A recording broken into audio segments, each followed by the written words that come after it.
ॐ शास्त्रागाय प्रशान्ताय वेदान्तप्रतिपादिने नमस्तु अभेदपादाय জ্ঞানবিজ্ঞানদীপ্তয়ে। মুক্তির উপায় স্বামী অভেদানন্দ মহারাজের লেখা বই থেকে পাঠ হচ্ছে। আজকে পূর্ণতা বা মুক্তি কাকে বলে এই অধ্যায়ের প্রসঙ্গে গতকাল শুরু হয়েছে। তারপর আজকে মহারাজ বলছেন, বর্তমান জীবদ্দশায় কি মানুষ আত্মসাক্ষাৎকার বা আত্ম উপলব্ধি লাভ করতে সক্ষম হয়? অবশ্য এই প্রশ্ন যে মানবাত্মাকে বর্তমানের অপেক্ষাকৃত নিম্নতর স্তর এবং যে স্তর বা অবস্থায় সে শান্তি ও আনন্দ লাভ করে তৃপ্ত হয় তাও অতিক্রম করিয়ে নিয়ে যাবে।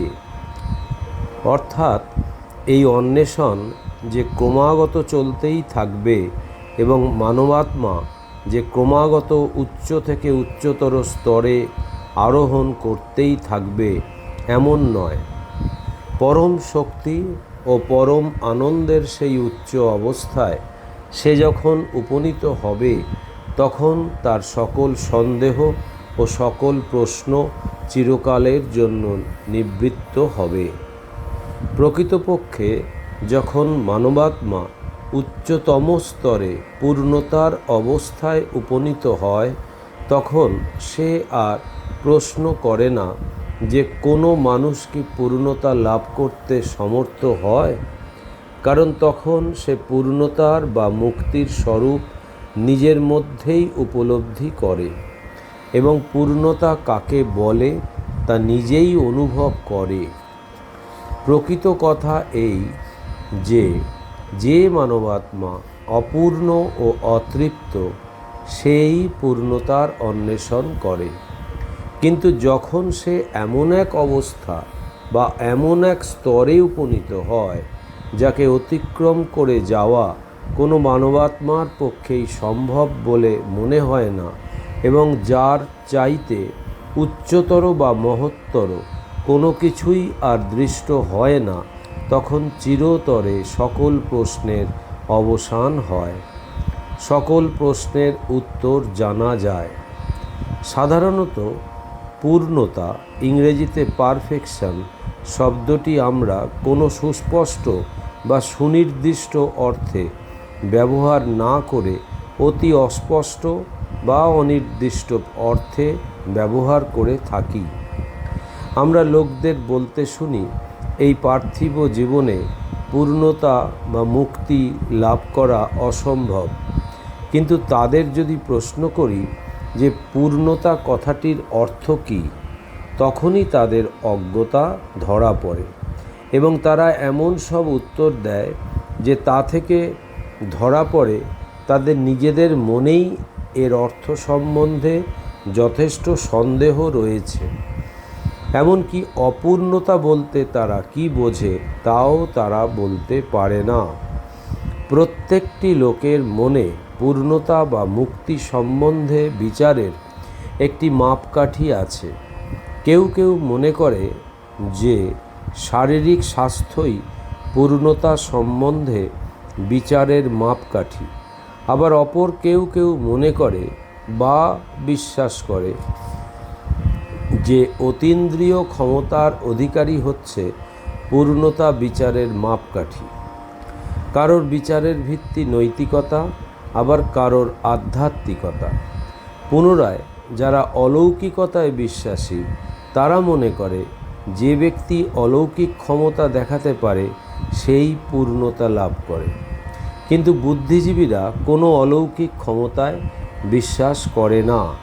এমন কিছু ব্যক্তি আছেন যারা মনে করেন যে মানুষ তার ইন্দ্রিয় বৃত্তিগুলি দমন করতে পারে, তার মনকে বশীভূত করতে সক্ষম হয় এবং পশুস্তরের বহু ঊর্ধ্বে আরোহণ করে এই জীবনেই আত্মার দিব্যস্বরূপের পূর্ণ প্রকাশ সম্পন্ন করে সেই পূর্ণতা লাভে সক্ষম হয়।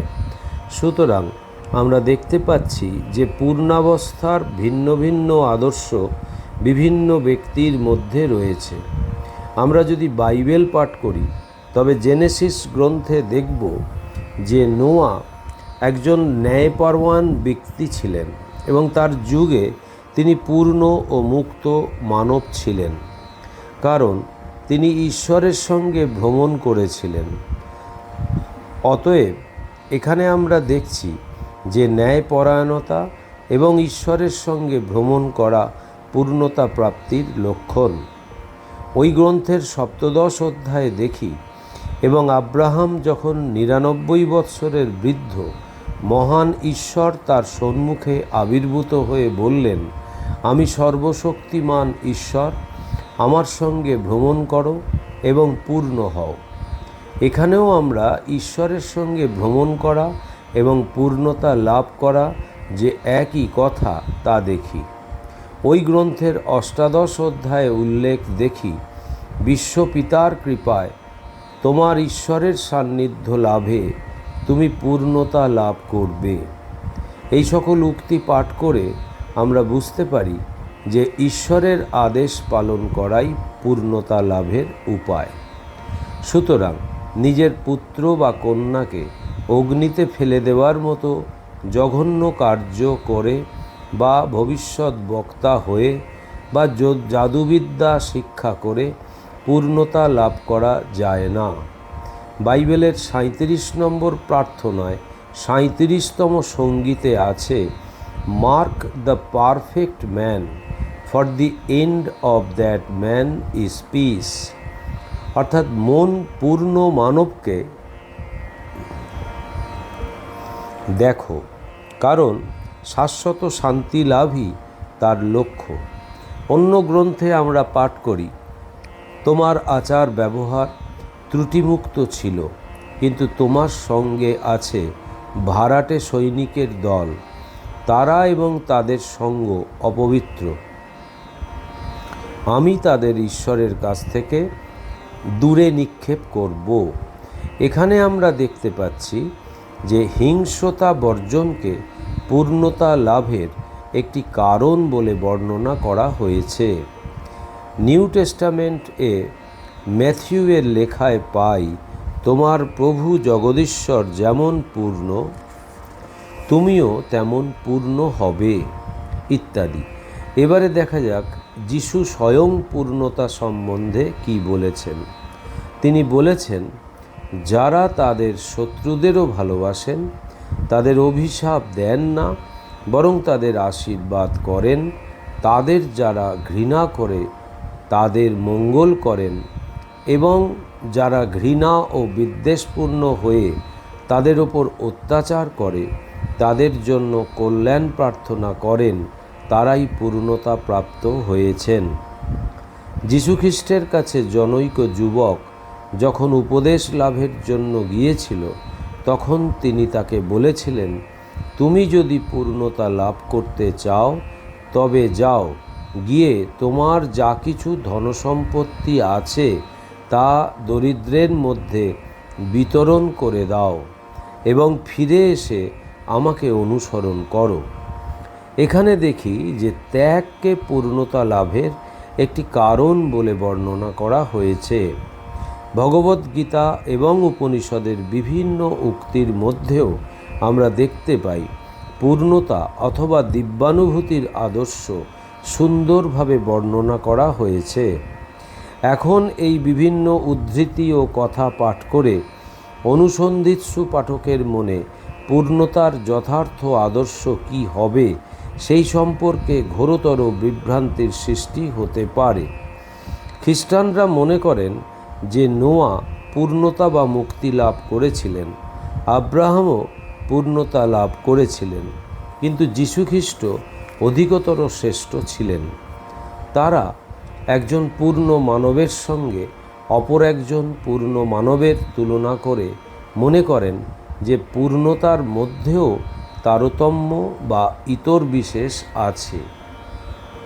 তারা এই কথাটি অনুধাবন করেন না যে পূর্ণতার অবস্থা একটি মাত্রই হবে এবং সেই অবস্থার বাইরের যে কোনো অবস্থাকে অপূর্ণ বলতে হবে।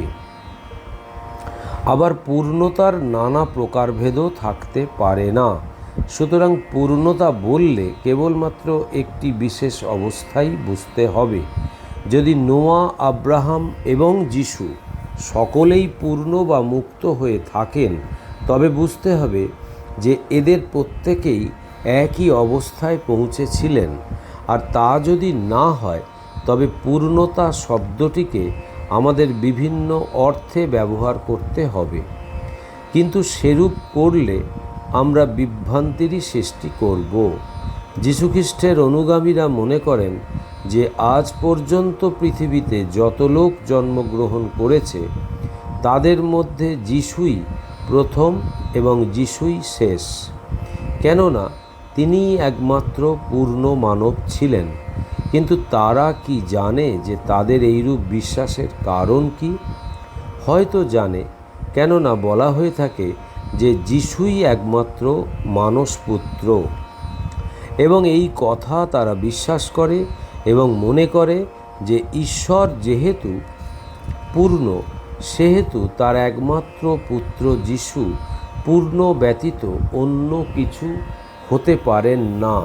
সুতরাং যিশুও পূর্ণ। কিন্তু এই যুক্তি ও মতবাদ পূর্ণতা কথাটির অর্থ সুস্পষ্ট রূপে প্রকাশ করে না, এবং যীশুখ্রিস্ট পূর্ণতার যে স্তরে আরোহণ করেছিলেন, পৃথিবীর সাধারণ মানুষকে সেই স্তরে উন্নীত করতে ওই কথা কোনো সাহায্যও করে না, বরং তার বিপরীত করে। কারণ ওই মতানুযায়ী একমাত্র ঈশ্বরের পুত্র যে স্তরে আরোহণ করেছিলেন, কোনো মানুষের পক্ষে সেই স্তরে উন্নীত হওয়া সম্ভব নয়। সুতরাং আমরা পূর্ণতা লাভের কোনো আশাই করতে পারি না। অনেককে পুনরায় বলতেও শোনা যায়, ঈশ্বরের পুত্রের মতন পূর্ণতা লাভ করার আশা তুমি কি করে করতে পারো? এরূপ কথা চিন্তা করাও মহাপাপ। কিন্তু যে সকল ব্যক্তি পূর্ণতা লাভের জন্য আপ্রাণ চেষ্টা করছে, তারা এই সকল ব্যাখ্যায় সন্তুষ্ট হতে পারে না। কারণ সকল ধর্মের উদ্দেশ্য বা লক্ষ্য হচ্ছে পূর্ণতা লাভ। বিভিন্ন ধর্মমত সম্যকরূপে পর্যালোচনা করলে আমরা দেখতে পাই যে প্রতিটি ধর্মের আদর্শই পূর্ণতা স্তরে উত্তরণ, এবং সেই পূর্ণতার আদর্শ ও অবস্থাকে কোনো জাতি, সম্প্রদায় বা নারী পুরুষ এই ভেদ দ্বারা কোনো সীমার মধ্যে আবদ্ধ করে রাখা যায় না। পূর্ণতার অবস্থা সমগ্র বিশ্বেই সমানভাবে প্রযোজ্য, এবং সেই অবস্থা সকলের ক্ষেত্রে একই রকমের হবে। এবং সেই সঙ্গে পৃথিবীর যাবতীয় ধর্মের দিশারীরা যারা নিজ নিজ ধর্মের অনুগামীদের দ্বারা পূর্ণ বলে পূজিত হন, তাদের ক্ষেত্রেও প্রযোজ্য হবে। আবার পূর্ণতার অবস্থাকে কোনো ধর্মের কেবলমাত্র একজন বা দুইজন দেবমানবের বিশেষ অবস্থা বলে গণ্য করাও সমীচীন নয়, বরং এই অবস্থাকে সকল ধর্মের অনুগামীদের লক্ষ্য ও আদর্শ হতে হবে। এই আদর্শকে কোনো শ্রেণী বিভাগ, মতবাদ বা অন্ধবিশ্বাস দ্বারাও খণ্ডিত বা সীমাবদ্ধ করা যায় না। পূর্ণতার অবস্থাকে যে মুহূর্তে আমরা কোনো একটি বিশেষ ধর্মশাস্ত্র বা অন্ধবিশ্বাস বা ধর্মমতের দ্বারা সীমিত করে ফেলব, সেই মুহূর্তে ঈশ্বরকেও সীমিত করে ফেলব, এবং তা আর পূর্ণতা থাকবে না। সুতরাং কোনো বিশেষ শাস্ত্র বা বিশ্বাস বা মতবাদ এ সকল পূর্ণতার অবস্থা নির্ণয়ের একমাত্র কারণ হতে পারে না। প্রকৃতির নিয়মগুলি সর্বদাই ত্রুটিমুক্ত বা স্বয়ং সম্পূর্ণ, এবং তার কোনো ব্যতিক্রম হয় না। যে সকল নিয়ম ত্রুটিযুক্ত বা অসম্পূর্ণ, সেই সকল নিয়মে ব্যতিক্রম দেখা যায়। মাধ্যাকর্ষণের নিয়ম ত্রুটিহীন ও সম্পূর্ণ, এবং যে সকল নিয়ম সম্পূর্ণ, সেই সকল নিয়ম যদি এই স্থূল জগতে কার্যকরী হয়, তবে তা এই জগতের ক্ষুদ্রতম থেকে বৃহত্তম সকল বস্তুর ক্ষেত্রেই প্রযোজ্য ও কার্যকরী হবে। মাধ্যাকর্ষণের নিয়ম ক্ষুদ্র অণুপরমাণুর মধ্যে যেমন, বৃহত্তম সৌরজগতেও তেমন সর্বত্রই সমভাবেই কাজ করে।